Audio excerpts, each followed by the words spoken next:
Bonjour, nous allons voir aujourd'hui comment rajouter une horloge analogique à un tableau électrique déjà existant. Grâce à celle-ci, vous allez pouvoir piloter les heures de fonctionnement de certains équipements de votre domicile tels que les éclairages des extérieurs, votre pompe de piscine ou même le système d'irrigation de votre jardin. Cette horloge pourra également vous permettre de piloter une ligne dédiée à la recherche de véhicules électriques. Notez qu'elle est dimensionnée pour être associée à des disjoncteurs de maximum 16 A.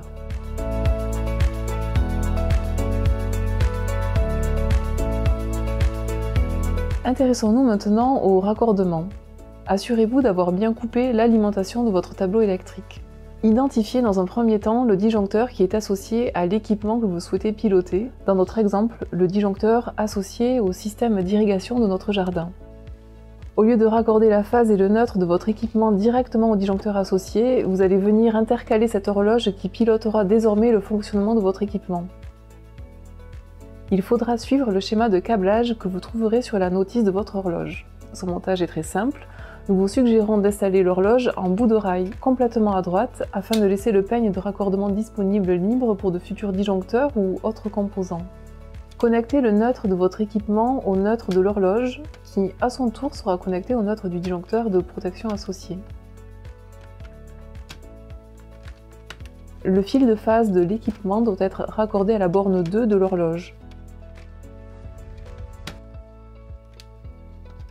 En suivant les indications du schéma, vous allez maintenant connecter la borne de phase de votre disjoncteur avec la borne 3 de l'horloge. Avec un autre fil, repartir de cette même borne pour connecter la borne L. Ces raccordements sont à faire avec du fil de section 2,5 mm².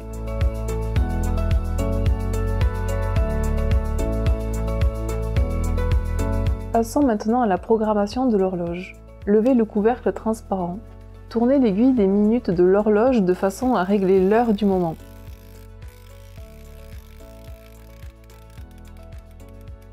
Le nombre de picots déplacés vers l'extérieur va déterminer le temps de fonctionnement de votre circuit.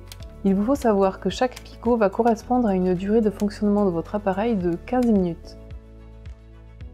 A noter que 3 modes de fonctionnement sont disponibles grâce au réglage du sélecteur. En position 0, votre équipement sera en permanence hors tension. En position 1, votre équipement sera en permanence sous tension. Et enfin, en position A, la position automatique, votre équipement fonctionnera selon le réglage des picots de l'horloge. Assurez-vous que les dents des peignes non utilisées sont bien protégées par des isolateurs jaunes. Et voilà, il ne vous reste plus qu'à fermer le couvercle et remettre sous tension. C'est maintenant à votre tour de jouer.